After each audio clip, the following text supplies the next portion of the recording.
Bom dia, boa tarde, boa noite, pessoal do nono ano, do Horizonte, professor Lucas. Vamos à explicação da semana 2 do PET 2. Conforme vocês já sabem, nessas primeiras semanas, né, o conteúdo é a Primeira República. Na aula da semana anterior, né, na aula da semana passada, eu já expliquei, né, de maneira geral, introdutória para vocês, o período de instauração, né, de implementação da República no Brasil. E nessa aula de hoje a gente vai falar um pouco sobre os movimentos sociais na Primeira República, né, as revoltas, as manifestações que ocorreram ao longo do período republicano, que é o período que vai de 1889 até 1930. Seguinte, eu destaquei aqui alguns dos principais movimentos sociais, das principais manifestações, motins e revoltas que ocorreram, né, no período, e que essas revoltas, esses motins, vai ser cobrado nas atividades dessa semana. Inclusive, falando de atividades, quero lembrar para vocês que, a partir dessa semana, né, eu vou postar hoje, né, vocês estão hoje, terça-feira, né, vocês vão ter acesso a esse vídeo e também às atividades que devem ser feitas da semana passada, né, da semana 1, e essas atividades vão ser postadas para serem realizadas somente no aplicativo, né, na plataforma do Conexão Escola, né, através do Google Classroom, Google Sala de Aula. Então, vocês vão ter que acessar o Google Sala de Aula para vocês conseguirem realizar as atividades. Lembrando que somente uma semana de prazo, né? A partir de hoje até terça-feira que vem, que vai ser o prazo para vocês realizarem essas atividades. Então, vamos lá, então. Movimentos sociais na Primeira República. Canudos, contestado, cangaço, a revolta do Vacina, a revolta chibata, o movimento operário. Seguinte, a gente divide, é comum a gente dividir entre revoltas do campo e revoltas da cidade. Revoltas do campo, né, a gente pode incluir Canudos, Contestado e o Cangaço como revoltas mais rurais, mais ligadas ao campo. Já a revolta da Vacina, a revolta da Chibata, o movimento operário e o próprio movimento tenentista também a gente pode associar ao contexto urbano. O movimento tenentista ele é um pouco híbrido, né? Porque ao mesmo tempo que ele está ligado, né, às camadas médias urbanas do Exército Brasileiro, ele também percorre, né, uma parte do interior do território brasileiro. Canudos. A revolta de Canudos, né, ela tem um caráter muito próximo, né, com o contestado. Por quê? Nos dois movimentos nós temos um caráter messiânico, isto é, a presença de um caráter religioso, né, de um líder religioso que vai despertar a esperança em parte da população. Lembrando que nesse período da Primeira República a gente tem uma população majoritariamente, né, no campo, mazelas sociais muito fortes, muito grandes. Então, a população, por mais que viu, né, a mudança de regime político, né, de monarquia para a república, ela não tinha experimentado nenhum tipo de acesso a benefícios, direitos sociais. Então, grande parte da população ainda está no campo, ainda sofre, né, com a presença do coronel, que é uma figura autoritária que literalmente manda no território do campo. Então, Canudos vai ser um conflito, né, que vai ocorrer no sertão baiano de 1896 até 1897, e que vai acabar com a destruição por completo, né, do povoado de Canudos. Daí é que vem o nome da guerra. Foi necessário 4 expedições, né, até Canudos para que eles conseguissem liquidar, né, acabar com toda a população do Arraial de Canudos. Inclusive, a última expedição foi comandada por um general que era conhecido como Corta-Cabeça, em função do terrorismo, né, do literalmente terrorismo que ele implementava nas suas excursões.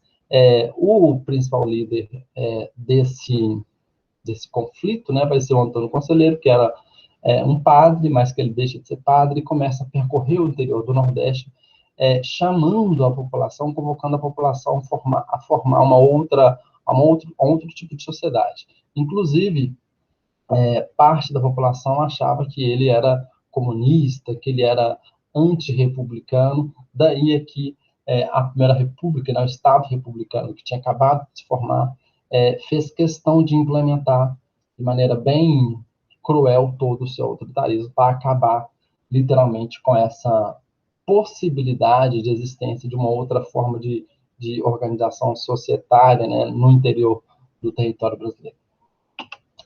Contestado, ele tem o mesmo caráter, né, só que o líder religioso vai ser um padre, né, o José Maria, que vai estar, estava também ligado à igreja, né, mas depois tem algumas desavenças, né, esse conflito, né, vai de 1912 até 1916, e o nome se dá em função de que o território, né, em que ocorre, de certa forma, o conflito, ele era contestado, né, de certa forma, ele não fazia parte nem de Santa Catarina e nem do Paraná, não existia uma clareza de quem era efetivamente o território.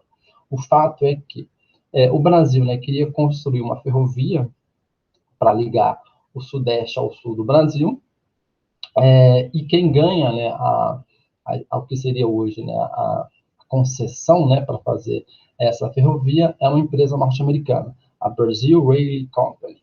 Essa empresa vai ganhar, né, o processo licitatório para fazer a ferrovia, só que no processo foi permitido que ela, de certa forma, ocupasse 30 quilômetros para um lado, 30 quilômetros do outro, por onde a ferrovia passaria. E isso afetaria uma grande parte dos poceiros. O que são os poceiros? São as pessoas que estão em um determinado território, mas não têm, de certa forma, a posse efetiva da terra.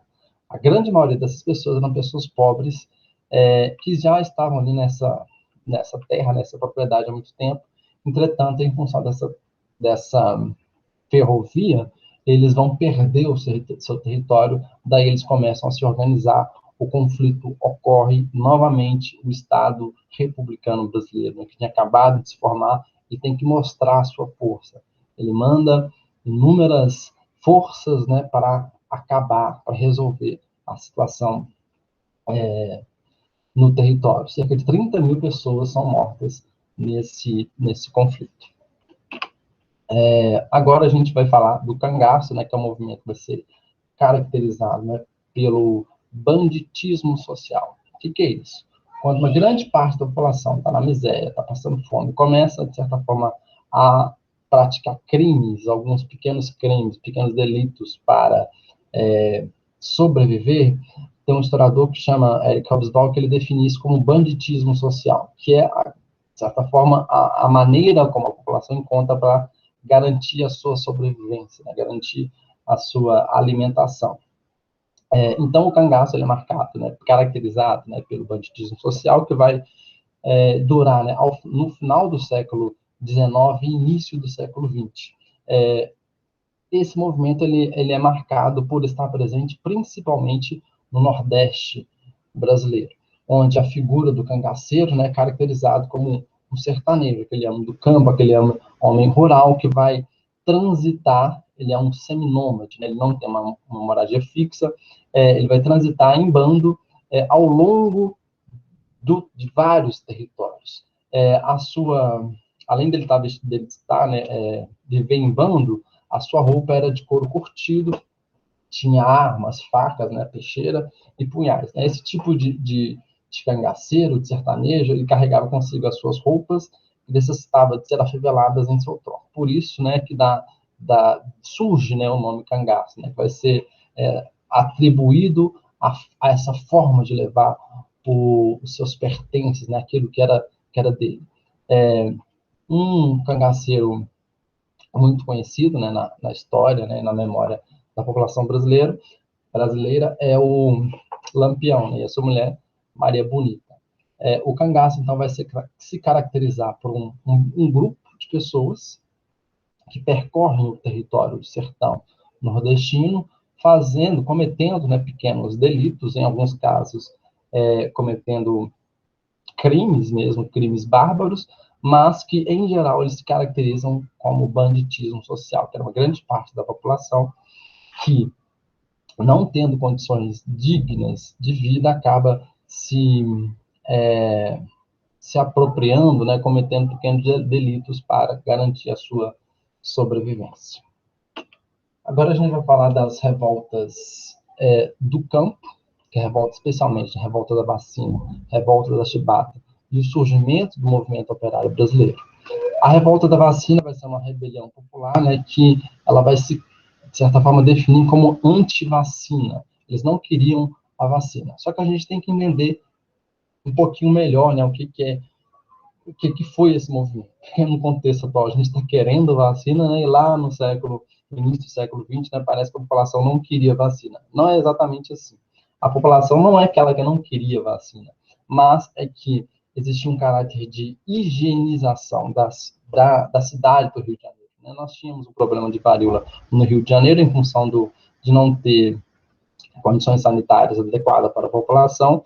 O Oswaldo Cruz, ele vai chefiar, né, a campanha da vacinação, só que tinha um caráter também elitista. Eles queriam aproveitar a necessidade de organizar de maneira sanitária, né, o esgoto do Rio de Janeiro. Eles acabam tirando parte da população do centro urbano, né, do centro urbano do Rio de Janeiro, e também não existia uma ampla divulgação e informação do que era efetivamente a vacina.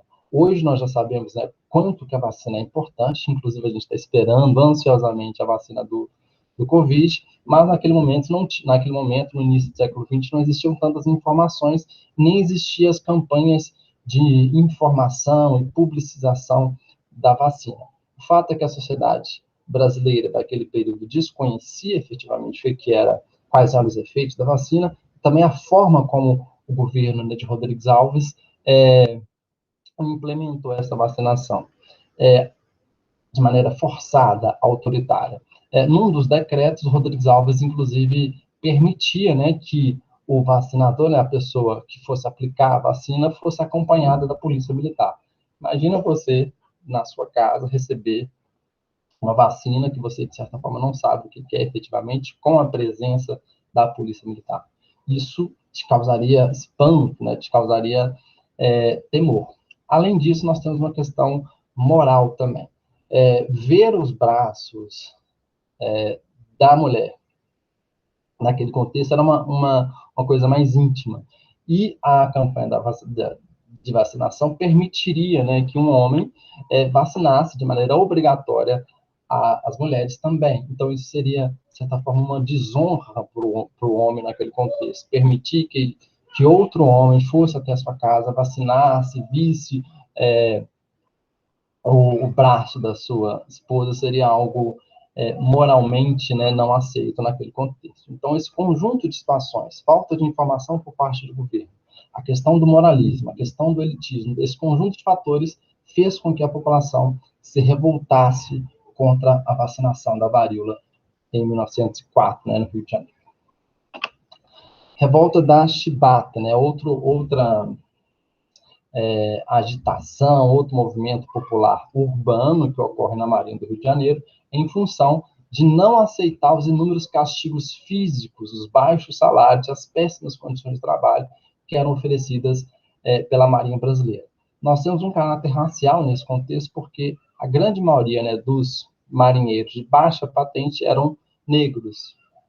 E eles ainda e era ainda permitido que eles sofressem castigos físicos, né, com a chibata, remetendo ao período da escravidão. Num desses contextos, né, um marinheiro é castigado, praticamente morre, e a partir desse exagero do castigo começa a revolta, né?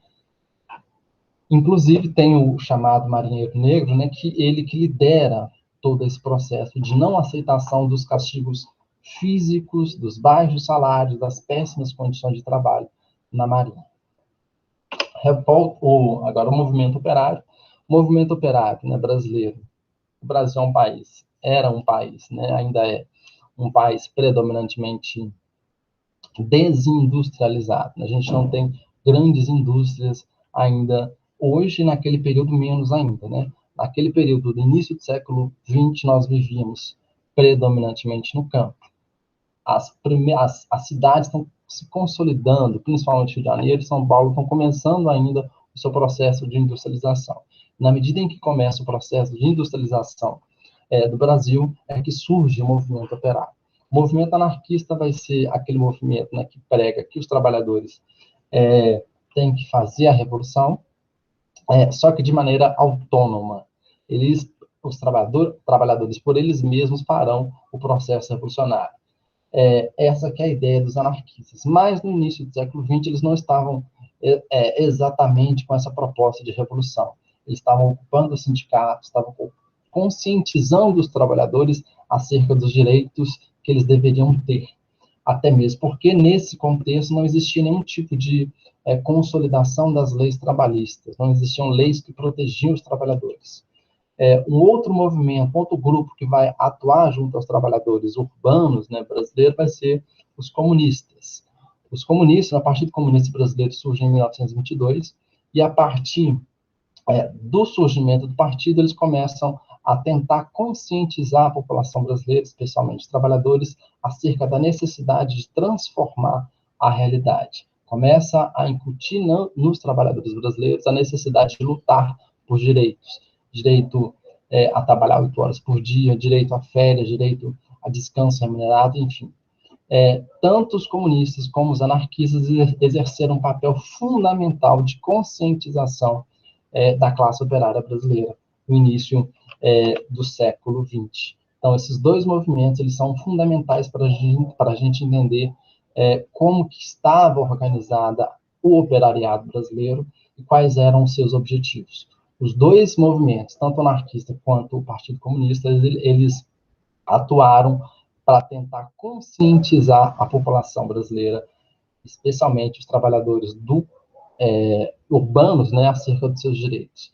E eles fizeram isso a partir de greves nas fábricas. Tem uma greve em São Paulo, né, que é a greve geral de 1917, que foi uma greve bastante significativa, uma das maiores expressões do operariado brasileiro no início do século XX. Em 1917 ocorre também a Revolução Russa, né, que vai ser uma tentativa de construção de um outro tipo de sociedade lá na Rússia em 1917. E isso teve influência aqui, porque isso favoreceu a conscientização, favoreceu o surgimento, né, de ideias comunistas aqui no Brasil, e isso, por consequência, ajudou o operariado brasileiro a ganhar consciência de classe, né? Ganhar consciência do quanto ele era explorado e do que ele deveria, para o que, né, que ele deveria lutar. Enfim, esses são os principais movimentos, motins e revoltas que ocorreram na Primeira República, de 1889 até 1930. Dúvidas, né? Deixem comentários, façam dúvidas, perguntem no ambiente do Google Sala de Aula. Abraços, até mais.